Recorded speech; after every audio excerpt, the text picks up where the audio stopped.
Je vous l'annonçais, dans le sommaire, nous avons comme invité ce soir Madame le ministre de la Promotion de la Femme, de l'Enfant et de la Famille.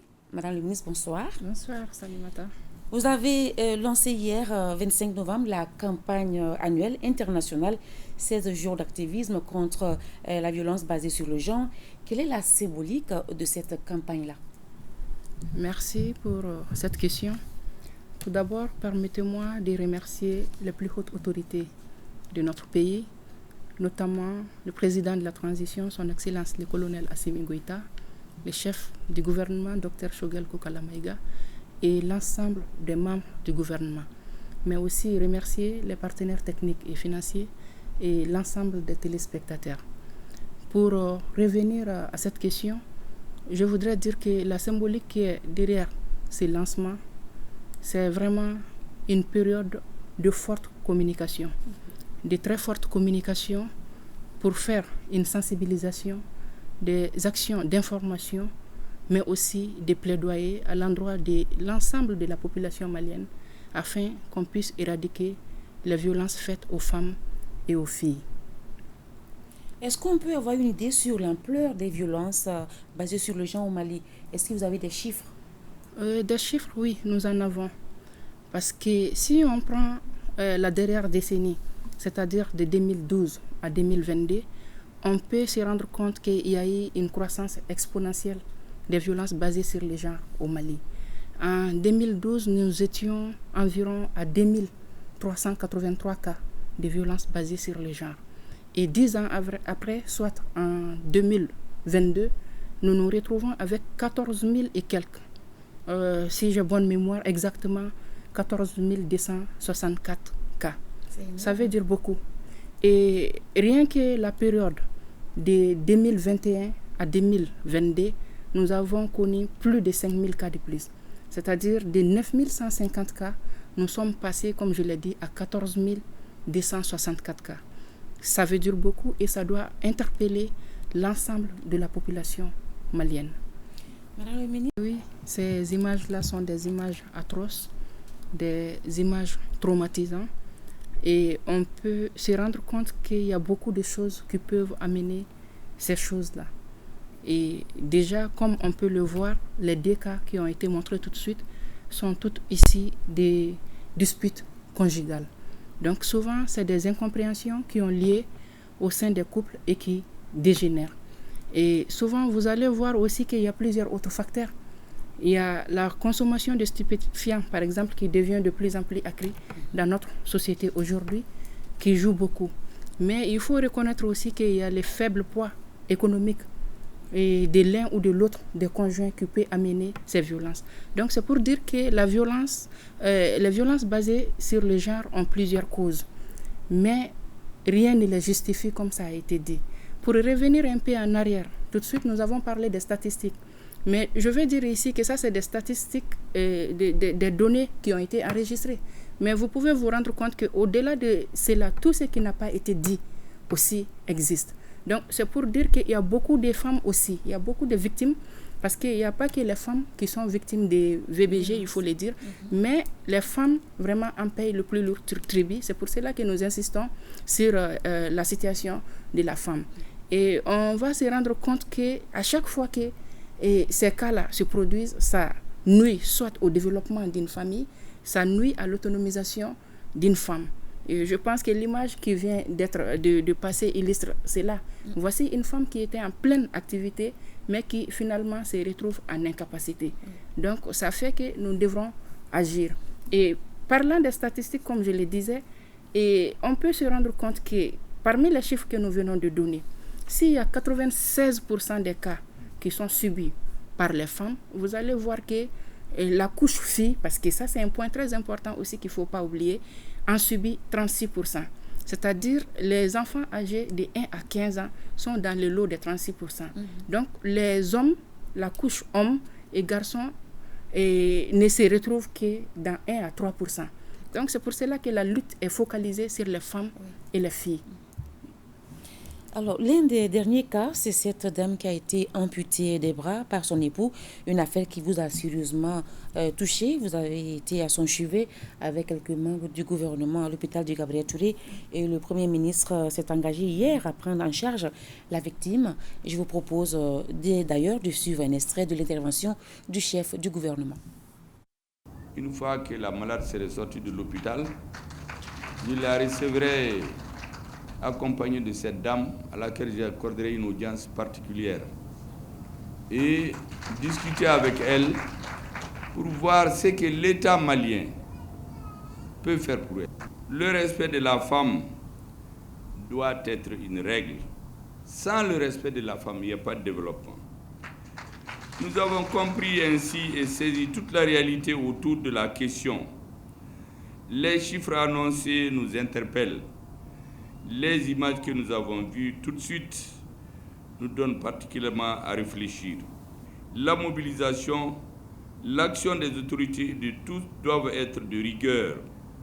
Je me fais le devoir de saluer toutes celles et tous ceux qui se sont battus depuis plusieurs années. Madame le ministre, vous avez dit tout à l'heure par rapport au taux de violence, en tout cas faite aux hommes, 1 à 3, vous avez dit. Et est-ce que vous avez déjà enregistré un cas de violence faite aux hommes? Il faut avouer que nos services en enregistrent. Nous avons le PNVBG, le Programme national d'abandon des violences basées sur les genres, qui est le service indiqué au niveau du ministère de la promotion de la femme, de l'enfant et de la famille, pour en tout cas dénoncer les cas et pour aussi mener la lutte. Mais au-delà de ça, on peut se rendre compte aujourd'hui qu'au niveau du ministère de la Santé et du Développement social, on a mis en place ces structures qu'on appelle les One-Stop Center et qui font une prise en charge holistique des violences basées sur les genres. Et j'avoue qu'au niveau de ces One-Stop Center, il y a effectivement pas mal de dénonciations aussi parmi la couche homme. Mais il faut reconnaître que notre société est faite de telle sorte que très généralement les violences qui sont faites aux hommes passent sous silence parce que nous sommes un pays de culture et ça fait que dans la culture des hommes, très généralement, on n'affiche pas ces violences. Sinon, effectivement, nos services en enregistrent beaucoup, mais pas à hauteur vraiment de ce que les femmes subissent comme violence. D'accord. Et revenons à l'intervention du Premier ministre. Au-delà de cet engagement personnel, est-ce que vous avez reçu des instructions de la part du chef du gouvernement par rapport à la prise en charge de cette dame-là qui a été amputée des bras? Tout à fait. Je pense que c'est le lieu de remercier, comme je l'ai dit, l'ensemble des membres du gouvernement de la transition. Et avant hier, qui était le jour du lancement de ces jours d'activisme, il faut avouer qu'il y a beaucoup de départements ministériels, des départements sectoriels qui nous ont appuyés par rapport à la prise en charge de ces cas spécifiques, mais par rapport à la prise en charge d'autres cas aussi de violences basées sur le genre.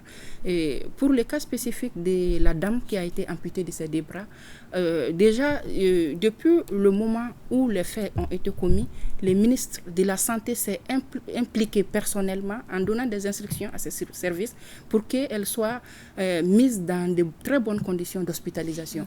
Et au-delà de ça, je pense que les images l'ont montré ici, où on a vu l'implication personnelle du ministre de la Justice et des droits de l'homme, qui a promis à ce que l'acteur de cet acte vraiment odieux soit mis vraiment derrière les barreaux, jugé et comme ça se doit. Donc c'est pour dire aujourd'hui que tout le gouvernement de la transition est engagé à lutter contre ces fléaux. Et au-delà de ça, hier, le Premier ministre a fait l'engagement au nom de tout le gouvernement, au nom des plus hautes autorités du Mali, comme quoi cette dame-là va profiter d'une assistance matérielle. Parce qu'effectivement, c'est ce qui a été son cri de cœur depuis qu'elle est rentrée à l'hôpital Gabriel Touré. Est-ce que nous serons en mesure de lui donner des mains? Et je vais dire que le message est très fort et ça ne peut laisser aucune âme indifférente. Donc hier, lors de la cérémonie du lancement, nous avons eu la bénédiction et l'accompagnement des chefs du gouvernement, comme quoi tous les moyens seront réunis afin que cette dame-là puisse bénéficier de ces prothèses. Donc c'est le lieu de dire que effectivement, nous avons l'accompagnement du gouvernement, l'accompagnement du président de la transition par rapport à la lutte contre les violences faites aux femmes et aux filles. Alors, des projets de loi contre les VBG sont sur la table du CNT. et à quand leur adoption? Quand leur adoption, je voudrais dire, madame, que c'est un processus. C'est un processus qui implique plusieurs acteurs. Comme vous pourrez le comprendre, nous sommes dans les concertations parce que nous voulons que cette loi fasse l'unanimité. Il ne faut pas occulter que les violences basées sur le genre ont longtemps fait l'objet de polémiques dans notre société. Mais de plus en plus, c'est en train d'être compris que finalement, c'est un problème de société, c'est un problème de santé publique, puisque ce sont des actes qui nuisent à une personne, qui privent une personne de son intégrité physique. Donc, ça fait qu'effectivement, il y a l'avant-projet de loi pour la lutte contre les violences basées sur le genre qui est dans les coulisses depuis les années 2017, mais des concertations aujourd'hui sont en train d'être faites au niveau de toutes les sensibilités, au niveau de toutes les couches de la société, afin qu'au moment de son adoption, vraiment, nous puissions être unanimes que c'est le document qu'il nous fallait pour lutter contre les violences basées sur le genre. Le secrétaire général des Nations Unies a lancé en 2018 la campagne Tous Unis d'ici à 2030 pour mettre fin à la violence à l'égard des femmes. C'est tenable 2030 pour bannir à jamais les violences? Oui, je pense bien que c'est tenable. Nous sommes en 2023, il reste quand même quelques années.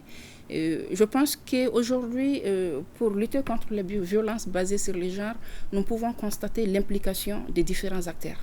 Il y a l'État, il y a les partenaires techniques et financiers, nous avons les organisations de la société civile, notamment les ONG nationales et internationales, et même les bonnes volontés.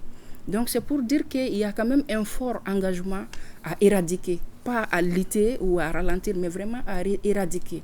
Donc je pense que le délai de 2030 est réellement tenable. Mais pour que cela soit tenable une fois de plus, il faut l'implication de toute la société. Et il faut que toute la société malienne comprenne que les violences basées sur les genres ne contribuent pas, ne favorisent pas le développement de la société et l'autonomisation de la femme qui est tant recherchée. Alors, un dernier message à lancer, Madame la Ministre? Le dernier message, il est à l'endroit des acteurs politiques, il est à l'endroit des femmes elles-mêmes, mais aussi à l'endroit de tous les auteurs des violences basées sur le genre. Et comme vous pouvez le constater, cette année, nous avons bien voulu retenir un thème en relation avec les élections. Et ce n'est pas fortuit, parce que nous savons qu'il y a des élections générales qui se profilent à l'horizon. Et effectivement, la période électorale aussi est une période très propice aux violences basées sur les genres. Parce que le constat quand même montre que c'est une période au cours de laquelle il y a beaucoup de stigmatisation, il y a beaucoup d'exclusion, mais aussi il y a beaucoup d'exploitation. Il y a même des crimes rituels qui sont perpétrés sur les filles. Je pense que le cas de 2018 peut en témoigner largement, où on a un enfant qui a fait l'objet vraiment des crimes odieux. Donc, nous avons bien voulu placer dans ce cadre-là pour dire que, à l'arrivée de cette période-là, il faut que les femmes soient prudentes et vigilantes. Mais il faut aussi qu'elles soient combatives. Il faut qu'elles sachent aujourd'hui qu'elles ont leur propre destin en main et que plus elles participent massivement à ces élections, non seulement en tant qu'électrices, mais aussi en tant que candidates, elles auront la chance d'accéder aux postes de décision, elles auront la chance de participer aux prises de décision, ce qui pourra aussi contribuer à amoindrir les cas de violence basées sur les genres. Donc, à l'endroit des acteurs politiques, moi je voudrais dire qu'ici, c'est le lieu de dire à tous les acteurs qu'il faut respecter la réglementation en la matière. C'est vrai, on parle aujourd'hui d'adoption des textes spécifiques sur les VBG, mais le Mali a ratifié beaucoup de conventions internationales et le Mali a adopté beaucoup de textes aujourd'hui qui peuvent favoriser effectivement l'éradication des violences basées sur les genres. Donc, il faut qu'on se mette en phase avec la loi, qu'on respecte la réglementation en l'appliquant tout simplement. Et le message que je voudrais donner aussi aux femmes, c'est vraiment d'avoir confiance en elles-mêmes. Il faut qu'elles développent l'estime de soi. Et il faut qu'elles dénoncent ces faits-là. Aujourd'hui, nous avons la chance d'avoir plusieurs institutions, plusieurs structures vraiment qui prennent en charge. On a même un numéro vert, le 80-333, qui est là. Il y a les services de police, les services de sécurité qui sont impliqués. Donc, il faut que les femmes dénoncent. Et puis, il faut que les familles aussi acceptent à ce que les femmes qui sont victimes de ces faits-là procèdent à la dénonciation.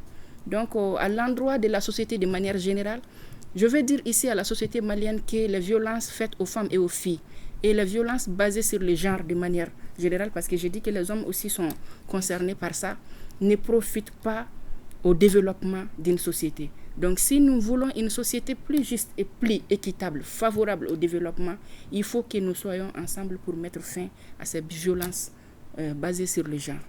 Madame la ministre, merci beaucoup. Merci beaucoup, Salimata. Parlons tout